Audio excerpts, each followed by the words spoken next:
अपना प्रणाम करता हूँ। मैं शरद तिवारी जाखनी कीर्तिनगर से हूँ और विगत 2022 से मैंने अपना यहाँ पे गंगा पेपर उद्योग के नाम से अपना स्टार्टअप किया है। मैं कीर्तिनगर में अपनी कॉपियाँ बनाता हूँ। मेरी फैक्ट्री में कॉपियों का निर्माण होता है, सभी प्रकार की लगभग कॉपियाँ बनाते हैं। उसके अलावा ऑफिस स्टेशनरी आइटम भी हमारे यहाँ फैक्ट्री में उपलब्ध हो जाती हैं। उससे पहले मैं भी दिल्ली में जॉब करता था आईटी सेक्टर में। 10-12 साल नौकरी करने के बाद मुझे भी लगा कि मुझे वापस अपने उत्तराखंड में जाकर के अपना एक उद्योग करना चाहिए। मैं आईटी फील्ड में जब काम करता था तो एक चांस मिला किसी फैक्ट्री में सॉफ्टवेयर डालने का, जहाँ पर कि अकाउंट से रिलेटेड और स्टॉक मेंटेनेंस और बिलिंग का सॉफ्टवेयर। मुझे वहाँ से एक मोटिवेशन मिला कि उत्तराखंड में जाकर के मैं भी अपना ये व्यवसाय खोल सकता हूँ। तो ये सोच करके मैंने 2022 में अपना स्टार्टअप किया यहाँ पर। और अभी मैं यहाँ पर अपने श्रीनगर से लेकर तिलवाड़ा और घनसाली तक अपना कॉपियों का डिस्ट्रीब्यूशन कर रहा हूँ। और साथ ही आप लोगों का सहयोग और आशीर्वाद चाहता हूँ कि आप लोग मेरा सहयोग करें। स्कूल से रिलेटेड और ऑफिशियली कुछ भी प्रोडक्ट्स की आप लोगों को आवश्यकता होती है या कहीं किसी आपके माध्यम से किसी दूसरे जगह किन्हीं को ज़रूरत होती है तो आप सपोर्ट करेंगे। इसी उम्मीद के साथ मैं आज जो है यहाँ पे श्री महेंद्र बंगवाल जी का धन्यवाद अदा करता हूँ कि उन्होंने मुझे यहाँ पे आने का मौका मिला, यहाँ पे न्योता दिया। भी होती है किसी काम को स्टार्ट करने में, लेकिन आज 2-3 साल हो जाने पर मुझे लगता है कि बहुत अच्छा यहाँ पे मेरा काम चल रहा है आप लोगों के सहयोग से, आशीर्वाद से। और आगे भी सभी लोगों से ये उम्मीद रखते हुए कि जो भी अपना स्टार्टअप करते हैं, चाहे वो किसी फील्ड में करते हैं, हर किसी इंसान को उनका सपोर्ट करना चाहिए, ताकि हमारे यहाँ पे जो पलायन की सबसे बड़ी समस्या है, हम बाहर जाते इसीलिए हैं कि हमारे यहाँ पे कोई उद्योग धंधे होते नहीं हैं और बाहर उद्योग धंधे हैं, इसी चक्कर में हम बाहर पलायन कर जाते हैं। अगर यहाँ पे बहुत सारे उद्योग धंधे यहाँ पे खुलें तो बहुत सारा पलायन हमारा यहाँ पे रुक सकता है। और आने वाला समय जैसे बढ़ती जनसंख्या के कारण रोजगार है नहीं, सरकारी हो या गैर सरकारी संस्थाओं में नौकरियों की बहुत कमी आने वाली है। लोगों में जनसंख्या ज़्यादा है, रोजगार कम है, तो स्वरोजगार के रूप में अगर लोग ये काम करना चाहें तो आप लोगों के माध्यम से भी काफ़ी मोटिवेशन उनको मिल सकता है, क्योंकि गुरुजनों के माध्यम से जो मोटिवेशन मिलता है वो अन्य जगह से नहीं मिलता है, अन्य डिपार्टमेंट से नहीं मिलता है। तो ये इसी उम्मीद के साथ सभी लोगों के साथ सहयोग बनाए रखने के लिए आप सभी लोगों का मार्गदर्शन मिलता रहे, इसी के साथ बहुत बहुत धन्यवाद।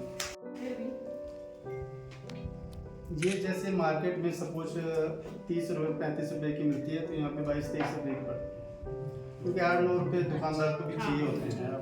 उन्होंने भी अपना व्यवसाय चलाना है तो इतना मार्जिन उनको देना पड़ता है, थोड़ा बहुत हम भी कमा लेते हैं, तो यही होता है। इसमें कंपनी में जॉब करता था, मेरे साथ ज़्यादातर कुछ मेरे दोस्त जो थे पंजाबी लोग थे, उनका ज़्यादातर फोकस होता है कि अपना स्टार्टअप करने का। बहुत अच्छी जगह से पढ़ के आए थे, बाहर विदेशों से पढ़ के लोग आ रहे थे, अच्छी जॉब कर रहे थे।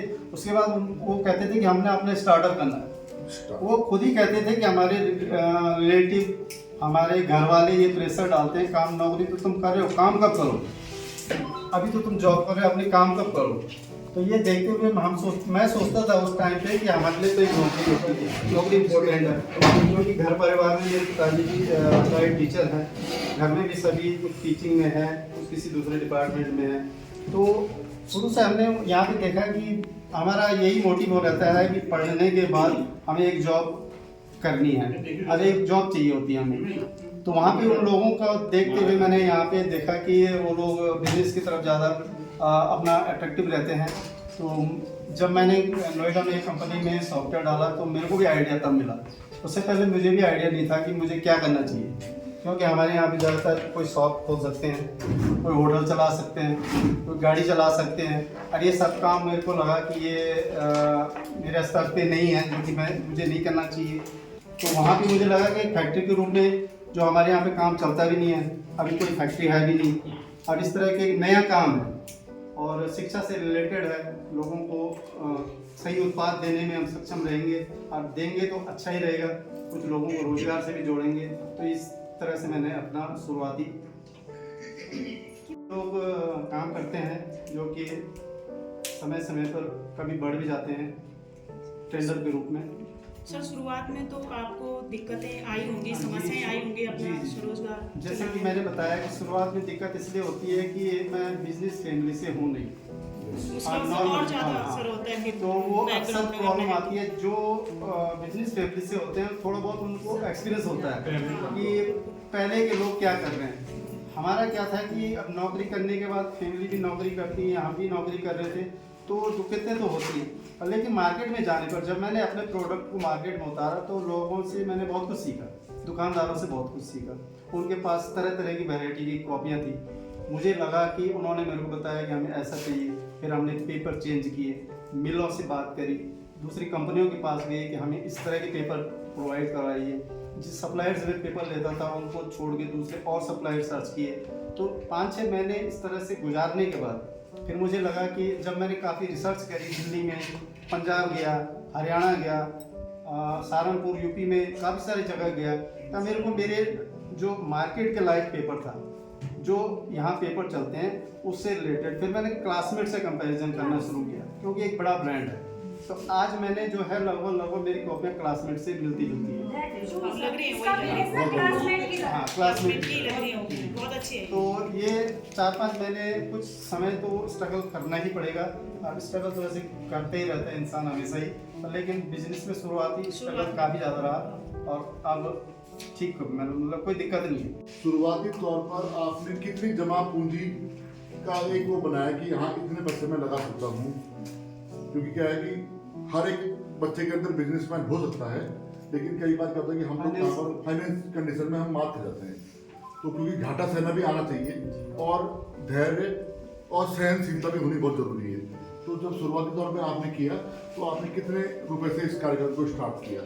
सर मैंने फाइनेंस कंडीशन मैंने पहले जब कंपनी पे मैं गया था तो मैंने भी देखा था वहाँ पे कि ये स्टार्टअप करने के लिए पैसा कितना चाहिए। मैंने उन लोगों से पूछा था जी, तो उन्होंने मुझे बताया था कि इसके लिए काफ़ी लगभग 30-35 लाख रुपए की आवश्यकता होती है अगर अपना कहीं पे वो फैक्ट्री बनानी हो। तो मेरे पास भी इतना पैसा था नहीं, मैंने खाली कंस्ट्रक्शन किया और MSY के थ्रू मैंने भी फाइनेंस किया। आज उत्तराखंड सरकार में जो है मुख्यमंत्री स्वरोजगार योजना के अकॉर्डिंग जो है पैसा उपलब्ध हो जाता है, फाइनेंस गवर्नमेंट कर देती है। तो मैंने भी वहीं से अप्लाई किया है MSY के अकॉर्डिंग, MSY के थ्रू, और 13 लाख का उसमें लोन भी लिया मैंने। तो लगभग मेरे अगर मैं बिल्डिंग को छोड़ दूँ तो कम से कम 20 लाख रुपए कम से कम चाहिए जी। तो सर इसका मतलब ये है कि हमें केवल अगर हम कोई स्टार्टअप करें तो केवल बच्चे को कौशल विकास के लिए हमें विकसित नहीं करना पड़ेगा, हमें उसे ये भी शिक्षित करना पड़ेगा कि सरकार की क्या क्या योजनाएं हैं और कैसे कैसे हम उनका लाभ ले सकते हैं। वैसे अभी जो है MSY के अकॉर्डिंग कम से कम जो प्रोडक्शन की जो फैक्ट्री अगर कोई खोलना चाहे तो गवर्नमेंट 25 लाख रुपए तक का लोन प्रोवाइड कर रही है। तो अगर हमें ऐसे हमारी सरकार, उत्तराखंड सरकार किसी को नए आदमी को अगर 25 लाख रुपए का स्टार्टअप दे रही है तो वो उनके लिए भी साधुवाद है। तो एक बार जोरदार तालियां। लोग कहते हैं कि आप ये आपसे ले तो प्रैक्टिकल किससे लें? तो वही बात है कि अगर रफ ही रफ बनाएंगे तो फिर फेयर किससे लेंगे, फिर वो बिकेगी नहीं। वही वाली बात है ना, जब जिस फील्ड में जाना हो तो कम से कम उसके रिलेटेड 90% आइटम तो चाहिए।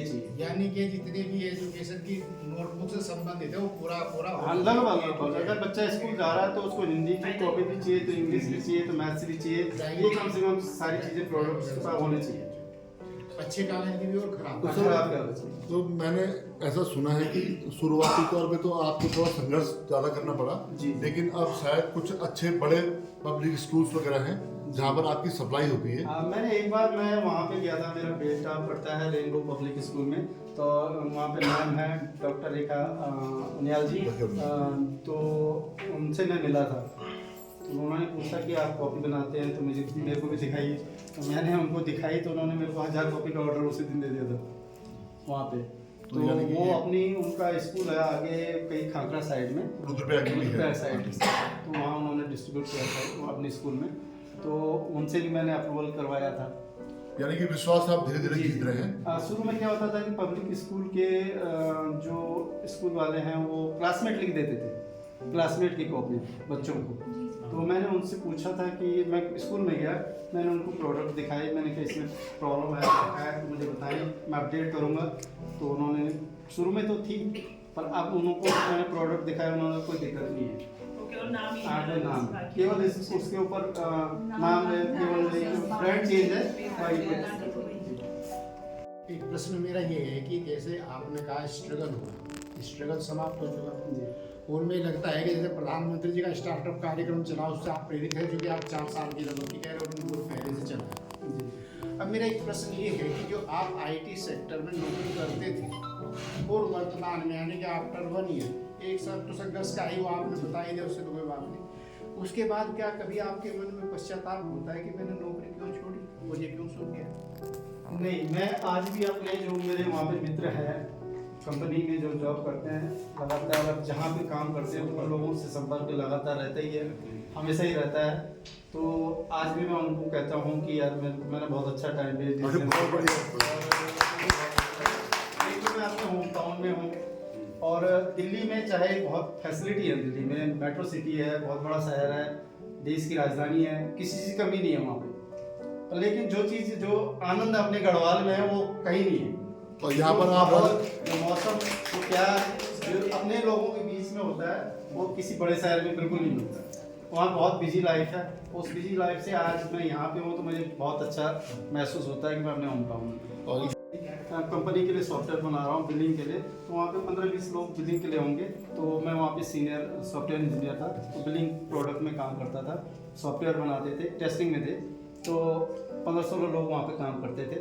कंपनी में तो कम से कम 2500 से ऊपर लोग थे, अलग अलग सेशन वाइज। आप ही क्यों सोचे थे, जैसे मान लिया आपको लगता है कि कैसे ये ऐसा कैसा लगता है कि आपको आप 15 लोग थे या 4 होंगे तो कुछ कभी कभी फील नहीं, ये है कि वहाँ पे वो 15 लोग मेरे नहीं थे, वो कंपनी के थे, और यहाँ पे जो 15 लोग हैं। और सबसे बड़ी बात क्या है कि यहाँ आप राजा हो, हाँ। इनका मन करेगा किसी को भेजेंगे, नहीं मन करेगा नहीं देंगे। फिर आपने लोगों को रोजगार यहाँ दिया। नौकर रखे। सबसे बड़ी बात यह है